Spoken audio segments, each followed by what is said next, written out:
Soalan saya simple je, mudah. Bagaimana mula-mula hidayah tu mengetuk pintu hati? Bismillah. Assalamualaikum warahmatullahi wabarakatuh. Mula-mulanya saya ingin minta izin untuk meneruskan dalam bahasa Inggeris kerana saya memang tak confident dalam bahasa Malaysia saya. Saya rasa audience akan tersiksa kalau saya teruskan dalam bahasa Malaysia.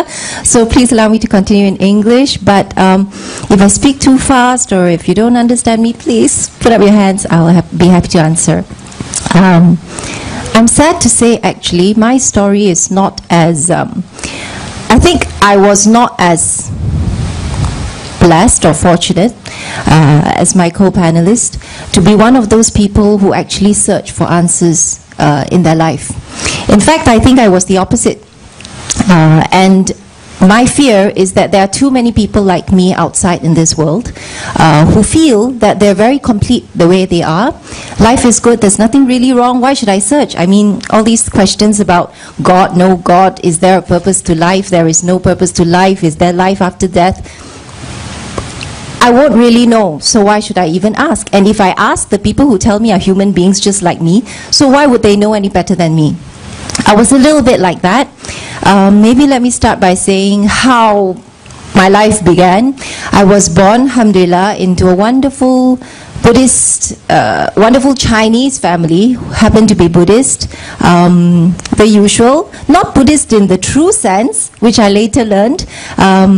They were just...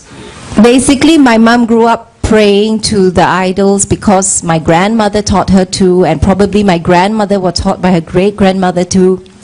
But she didn't really know why. And certainly if I asked her things like, Mom, so what's the purpose of life? She wouldn't be able to really answer me because she wouldn't really know anyway. But just do it lah, you know, because grandma does it, so you better do it, kind of thing. And I'll be like, okay, if I don't do it, then I'm not being a good daughter. But that was it. Alhamdulillah, my life was very smooth. Through school, I had good grades. Being Chinese, what else is there, right? Do well in school, get a good job, buy a big car, buy a nice house, have kids, and you know, you will be happy. That is the mantra. So that was my focus in life as well. And I was gauging my life as being very successful. Because according to that mantra, I was doing well in school, I graduated, I got a good job. My job was in fact very interesting as well. I got to travel a lot, I got to meet people from high society. Alhamdulillah, finances were good, everything was fine. I had a good job, I thought popular. So I actually had no emptiness in my life, and frankly, sadly, I never felt that I need to look for something, right? Because to me, religion was something that people who needed some spiritual fulfillment would look for it. Maybe because something happened to them and they feel like they needed answers, or they felt empty inside. Partying every night and then they feel empty inside. I didn't have any of that, so I thought I was fine. When I was in university, I decided since I was born Buddhist, I should find out more a little bit about my religion. So I joined the Buddhist Society and I learned about Buddhism. And I thought, yeah, it makes sense. And Buddhism is a very practical kind of religion. It teaches you about principles of life, detachment, don't get too attached to material things. Everything made sense. But there was one thing that was missing though. It didn't bug me, it didn't bother me, but it was missing, and I didn't realize it was missing. From the time my mom would make me kneel before that altar and pray, I always believed in God. I didn't know how I was supposed to pray to Him. I didn't know the way I was doing it was wrong, but I knew that there was a God. I didn't believe that there was no God. And Buddhism didn't answer that. It didn't tell me who God was, because actually, if you read into it, Siddhartha Gautama never said, the founder of the Buddhism, never denied the existence of God. It's just that the principles of Buddhism don't deal with the Creator. They don't talk about whether or not there is a God. It just talks about other things. So I was fine, life was good. And then, some years later, Alhamdulillah, Allah destined that I would be introduced to a Muslim who himself was a revert, and he was running some Islamic classes at his center.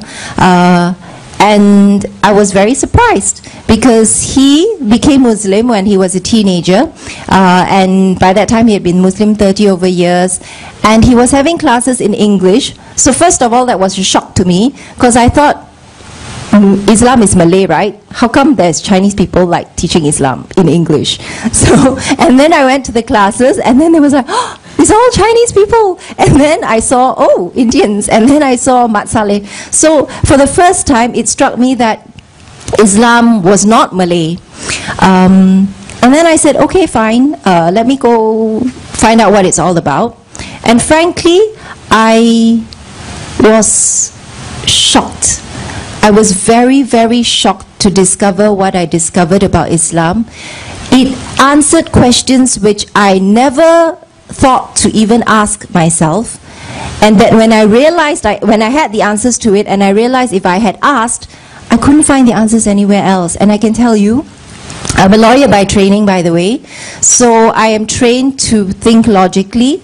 I am trained to ask a lot of questions, and I'm trained to never be satisfied with anything that is illogical. So if you try to tell me something, if I try to ask you something and you answer me something shady or wishy-washy and say something like, you know, it's kind of like this, but anyway, don't ask too much, you just believe, that is something that I would never have been able to accept. And Islam, the Islam that I was taught, the Islam that I knew, encouraged questions. It was never afraid of questions, like in case, you know, they didn't have the answer. And to me, that meant it was true, right? Every question that I had, they always had the answer. And the answers were so logical, reasonable, and amazing that every time, the more I asked, the more I was sure that this religion is from the one who made me, the one who created me. I was very surprised, and I think it was a slow process as well. It wasn't like, overnight hidayah, you know, I want to become Muslim. It took me a while to learn, but eventually I came to a point where I kind of decided that I couldn't deny it anymore. I felt like I didn't have a choice. It's not whether I want to be, it was like, this is the truth. Either you accept the truth or you ignore it, but it doesn't stop becoming the truth just because you ignore it. And that's when I decided that I wanted to take my Shahada. That was about 6 years plus ago. And I would say that my journey in Islam since I took the Shahada has been even more colorful, more meaningful. Islam is like this. I don't know how to explain it, especially to the non-Muslims in the audience. I think what I would say is that, and it ties a lot to the question or the topic at hand, why am I living in this world? It is, you can live very well never asking this question. And there are many people in this world who are, I wouldn't say blessed, it can actually be a curse actually. They're blessed with so much, they never have to ask this question. But I think in the last few days we've had a very big reminder, and that reminder is really the one that makes us realize we should ask this question, and that is death. We have to know why we're living in this world, because we will not continue living in this world forever. That is a fact. If we could say that we will live forever and never die, then you may not need to ask this question, because you know whether or not you know why you're living. The fact is you'll forever be living, right? But if you know that it's not going to be forever, and that is death. And MH370, if anything, tells us that death can strike us at any time, anywhere, any nationality, any age. Yesterday, my niece, she was crying her heart out because if you read about it, there was a bus from Catholic High School in PJ that was driving towards, they went to Hulu Langat for some leadership camp, and it crashed. And the 17-year-old boy who died in that crash was her friend.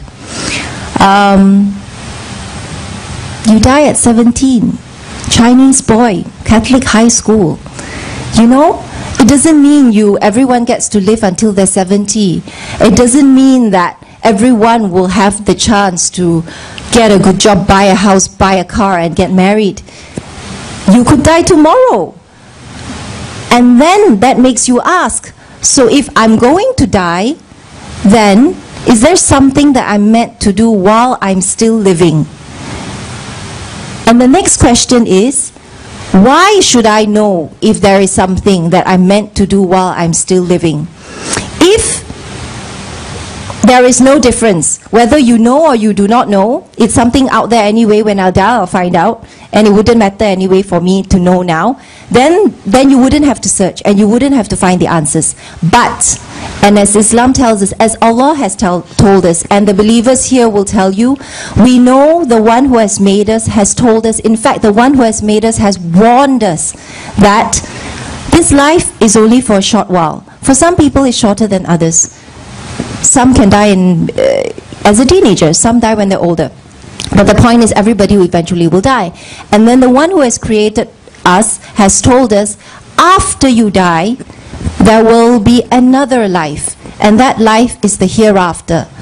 And in that afterlife, in the akhirah, you will either be sent to heaven, paradise, which is eternal. Eternal as in your life on earth is like a drop of sand in a vast desert compared to the life of the eternal. So logically, if you and I know, right, that we're living in this house, looks quite nice, kind of nice now, and I'm telling you that it's going to crumble one day, but you got a chance to escape, and you can drive now to this beautiful island where you can live forever and ever and have like 1,000 servants to serve you, and life will be perfect. You will never be angry, you will never be sad, everything is perfect. You would want to do that, wouldn't you? And that is a question I never asked. Before, I thought, okay, I have a really nice house, so why should I even think about driving to this island, which I don't know whether this island exists? And then how do I know that the direction that I'm driving is correct anyway? So I was happy to just stay in the house.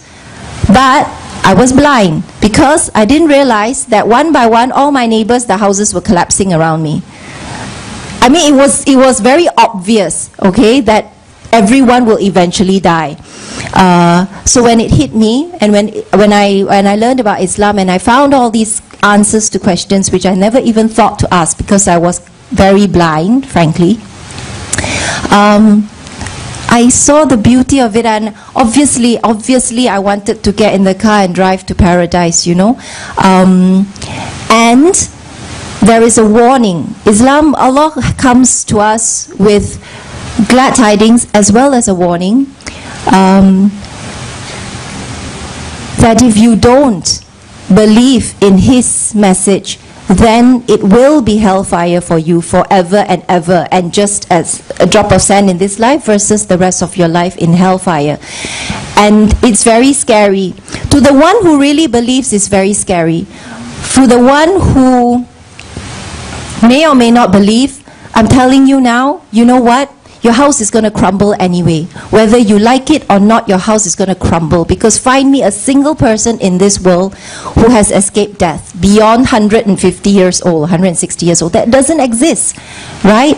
So if you know your house is going to crumble, don't you think, for your own sake, we ought to look for some map that might bring us to that beautiful island forever, you know? If we find it, alhamdulillah, look back and say, oh, thank God I got to the island before my house crumbled. If I'm wrong, if everybody in this audience, if all the Muslims in this world is wrong, and you know there is no island and whatever, there is no loss. You know, obviously Muslims will never say that there isn't. We know for a fact that there is. But do yourselves a favor, if you haven't asked that question, please ask that question. Please take the trouble to find that map and look for that island. And I can tell you, Islam is somewhere, if you searched with sincerity, with an open heart, inshallah, Allah will open. If you come walking to Him, He will come running towards you. And I also want to say, having found the meaning of life, or the reason why I'm here, I'm very worried because it's not like you hop in the car and definitely you get to the island, you know. There are a lot of roadblocks around the way. There are a lot of temptations. You can make a wrong turn. You might end up back in the house, or worse still, drive yourself to hellfire. And therefore, my message to myself first and to the Muslims in this audience is the message that Allah sends us in Surah Al-Asr. He tells us that time is running out. Yeah, he swears by time, because time is the one thing that definitely is going to disappear. And time is running out. And he says that Inna insana lafi khusr. We, mankind, are in a loss. And it's not just small loss, it's big, huge, major, irreversible loss. Except for those who believe. And the problem is, a lot of us think the surah ends at those who believe, which is not true. Yeah? إِلَى الَّذِينَ آمَنُوا. He doesn't say إِلَى الَّذِينَ آمَنُوا. Full stop. It goes on, وَعَمِلُوا الصَّالِحَاتِ وَتَوَاصَوْا بِالْحَقِّ وَتَوَاصَوْا بِالصَّبْرِ. Which means, all of us here is not guaranteed. We're in the car, we're definitely going to make it to the island. Allah tells us, you want to get to the island, you got to do 4 things. You got to put the petrol, you got to start the engine, you got to, you know. And these are the 4 things. Believing is one thing, la ilaha illallah. But the other thing that I want to remind myself first, and I really hope that I will stay on the right track until I die. Secondly, amilus solihat, do good deeds. And doing good deeds doesn't mean just going to the masjid to pray. Yes, alhamdulillah, that is the shield, that is what protects us, salah. But certainly it is not the end of it. And good deeds, mashallah, Allah has told us so many. He's given us the kitab to tell us all the kind of things that He considers as good deeds. Salam, smiling to your parents, being a good daughter, being a good son, being kind to your friends, picking up rubbish from the road, all of this is righteous good deeds. But we have to do it. We have to do it every day, because there's 4 conditions. It's not just one condition. La ilaha illallah, full stop.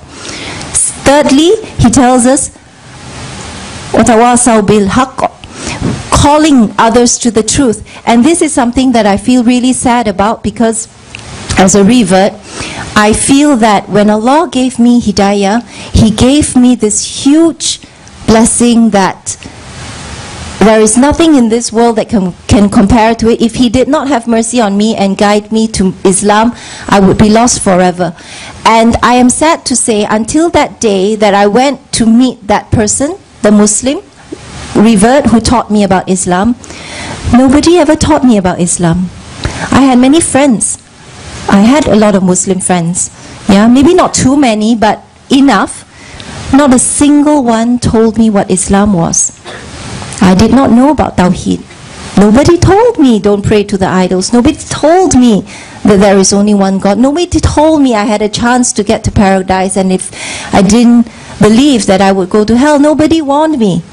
And that is something we as Muslims must remember. Third condition, calling others to the truth. It is a condition. It's not, if you like it, do it. If you don't like it, that's fine. It's not. Yeah, it's an obligation. And I would encourage all of us here today, those of us who have that gift, it is very selfish to keep the gift to yourself and not share it with others. Even convey one ayah. That's what Rasulullah sallallahu alaihi wasallam has advised us, right? You don't have to be an ustazah or ustaz or sheikh. You just need to be able to tell your friend a little bit through your akhlaq, whatever it is, just that attempt to call others to goodness. And finally, وَتَوَاصَوْا بِالصَّبْرِ, patience. Yeah, patience. There will be trials, there will be hardships. Yes, we have to bear it with patience. And also in the field of da'wah, hidayah comes from Allah. Our obligation is not to make other people Muslim. Our obligation is to try to convey the message and then be patient.